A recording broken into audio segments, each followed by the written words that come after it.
Yes, join me. Catch the vibe. 2-5 Sports Reports is ordered. And it's Monday. So you know what that means? That means we got Sports Reports is ordered coming for you tonight. Big Ten preview. So do me a favor out there. Like, review, subscribe, do all the good things, do all the free things. And then we're going to get this thing started. So, I wanted to come in today, talk to you all for a few minutes. Got some things on my mind. College football is here this weekend. My Seminoles leading us off against the Rambling Wreck, over in Ireland. But, we've been doing Sports Reports is Ordered for about a year and a half now. So last year, before college football season start, I came in with 2-5's top 25 thoughts. So it was my thoughts on the top 25 poll. So I'm going to do the same thing this year, but I broke it up. So today we're going to do top 10. Tomorrow we're going to do 11 through 20. And Wednesday we're going to finalize it and make some conference championship predictions. But for the time being, let's get right into it. I'm going to start with number 10 and work my way up. So number 10, that would just happen to be my Florida State Seminoles. So, of course, question number one is, what are we getting this year? After they got screwed by the College Football Playoff Committee, we're not going to rehash it. We all know what happened, but they got screwed. Does the team come out with a chip on their shoulder this year? Is that easy to do when the team has changed so much? Jordan Travis is gone. Enter DJU. Johnny Wilson and Keon Coleman are gone. Trey Benson is gone. Braden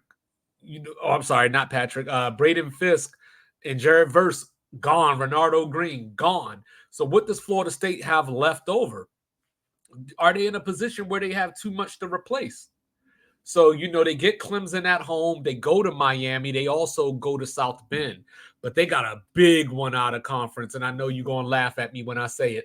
But they play against Mike Norvell's former team, Memphis. That's going to be a big game. And that's going to show me if the Noles are where I think they are, which is they should win the ACC. Now, with that being said, you also have to factor in that Florida State's going to have 3 or 4 ACC games done before the month of September is over with. They play Georgia Tech this weekend. They got BC. They got SMU and Cal. So 4 ACC games out of the way. So they're going to be able to sit back in the bird's eye view, if you will, and just watch everybody else. But can they do their part? Michigan, the defending national champion. Who is their quarterback? Is it going to be Jack Tuttle? Is it going to be Alex Orji, who I know could put another letter in that last name? But anyway, Blake Corum is gone, but they bring back Donovan Edwards. They're missing some pieces on defense, but don't cry. They still have the best corner in college football, Will Johnson, coming back. They're still going to load it up, and you're going to have a tough time scoring against them. They do get Oregon at home. They go to Ohio State. They do not play Penn State. They get USC at home.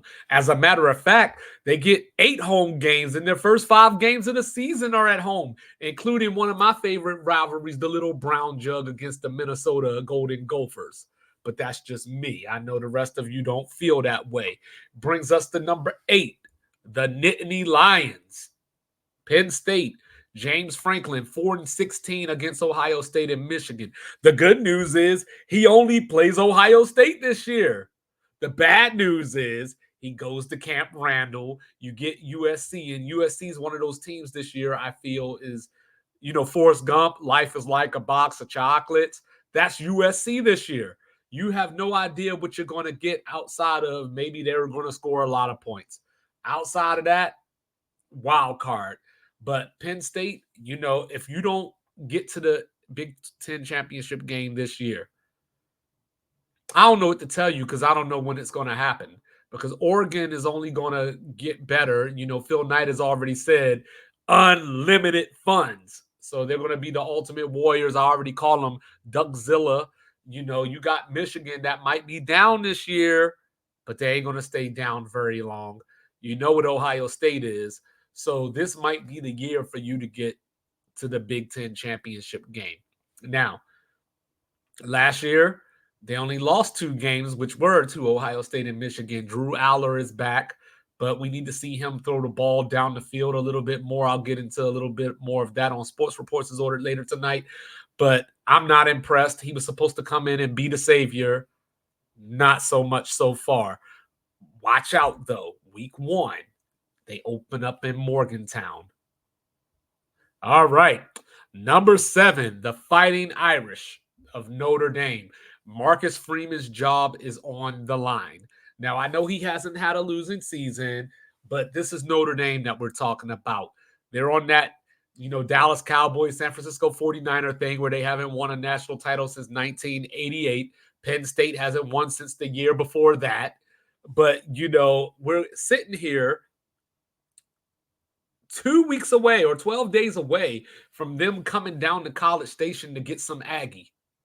And Mike Elko, formerly on their staff, is the new head coach at Texas A&M. So in case you're wondering why I'm bringing up Texas A&M, I'm bringing up Texas A&M because I'm picking Texas A&M to beat Notre Dame week 1.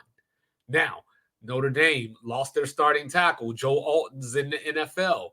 Riley Leonard is coming in. So my question is Notre Dame going to be able to score? No Audric Estime. Are they going to be able to score? Looking at the rest of their schedule, Georgia Tech could be a sneaky game. Haynes King put up some numbers last year. They lost at Louisville last year, but Louisville lost Jamari Thrash. They lost both running backs. So I expect Notre Dame to get some revenge there. But then they get Florida State coming in. So looking at the rest of their schedule, you found a whole lot of Northern Illinois and Purdue. So to me, the season comes down to the Florida State game. Because you can lose to A&M early, come back down. You might even be able to lose to Florida State. But if you beat Florida State, I feel good about your playoff chances. You lose against Florida State, now you got a slight, that room for error is just not there anymore if you lose both of those games. So we're going to have to see what the Irish are. I think that they're going to have one of the best defenses in the country. I'd say top 6 to 8-ish. But can they score? Ole Miss, can they win the big game? We've been waiting. And no, LSU last year does not count as a big game just because their name is LSU and because it's the Magnolia rivalry. Doesn't count. When I say big game, I'm talking about Bama. I'm talking about Georgia. You got Georgia coming in there this year. Can you win that game?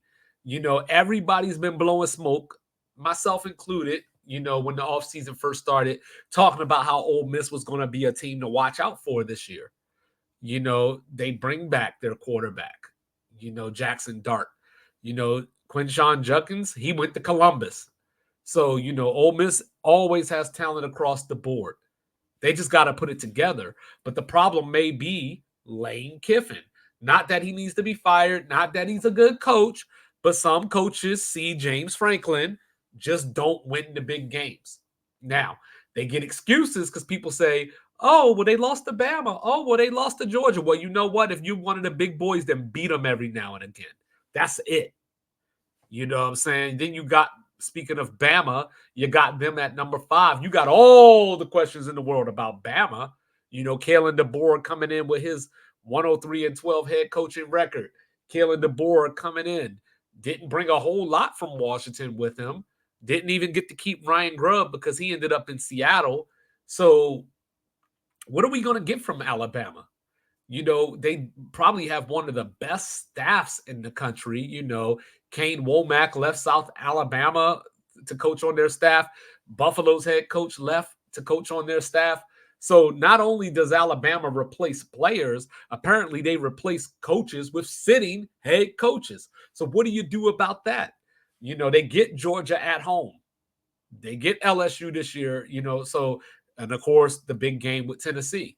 So Alabama, that game against Georgia on September 27th is going to set the tone. And oh, by the way, congratulations to Bama, because I've been bitching all these years and complaining about how you play nobody on the road. of significance outside of the SEC. And what did they do? They anteed up and they're going to Camp Randall. So I think the schedule might be just a little bit too tough, for Bama to get into the playoff. But I've been wrong before. But remember, last year, I had 3 of the 4 playoff teams, Michigan, Washington, and Alabama. I had Florida State as my 4th. We know what happened there. Texas got in, but so on and so forth. Brings us to Texas at number 4. I didn't plan these segues. It just happens that way. Texas already down 2 running backs, including my guy, C.J. Baxter, who I talked about last year. So I'm already off the bandwagon. You already played Georgia this year. You got to go down to College Station for the first time playing A&M since 2009. So they're going to be jacked up. You got to go to Michigan week 2. I don't know how you're going to run the ball against Michigan without my guy. Not that you were going to be able to run the ball against them to begin with. So my question about Texas, is this a 3-loss team and we just don't know it yet? Oregon at number 3. The Oregon Ducks, Dylan Gabriel, on his way to becoming the all-time FBS touchdown leader. Passing touchdowns, that is. When I look at Oregon, Dan Lanning, defense is his calling card. They're replacing a lot, and they're bringing it all in from the portal. He's 22-5 in his 2 years at Oregon. 3 losses to the Washington Huskies, a loss to the Oregon State Beavers, and that 49-3 drubbing from the Georgia Bulldogs. So I got Oregon beating Ohio State in the regular season, but then I'll save the rest for later. But I got Oregon beating Ohio State in the regular season. They do play Michigan. They do play Wisconsin. So, it's not going to be easy for Oregon either, but they are pretty damn talented. Number 2, Ohio State, the Buckeyes allegedly spent $13 million on their NIL program. They got Will Howard from Kansas State, but it might have been the wrong Kansas State quarterback to grab. Now, that quarterback room is still filled. They still got talent. They got receivers everywhere. Emeka Ibuka's back. They got the freshman receiver everybody's big on. So, Ohio State, for my money, should, operative word, should be the best team in the country. Jim Knowles with another year with that defense. JT is back. Jack is back. Denzel Burke is back. So Ohio State has no excuses to put it together. And like I mentioned, Quinshon Judkins, right? They just got him out of the transfer portal from Ole Miss. So you got to beat Michigan this year.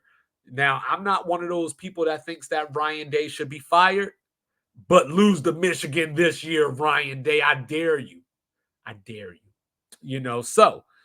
Which brings us all the way to the top. Number 1, the Georgia Bulldogs. The Georgia Bulldogs, number 1. But when I look at that schedule, opening with Clemson, you could call it neutral site all you want. It's Atlanta. Coming to Texas, coming to Tuscaloosa, going to Ole Miss. Like, you still got to play Tennessee. Could the Gators be salty by then? So, Georgia's going to have a lot to ask for. There's a chance that Georgia doesn't make the playoff. I don't know if I'm quite there, but just looking at that schedule, may the odds be forever in your favor. So I'll be back, like I said, tomorrow with 11 through 20 or 20 through 11. And then, of course, we'll finish it off with the last 5 and some playoff thoughts and some playoff predictions. So, then coming up next, I'm going to be talking about the G5 playoff. What?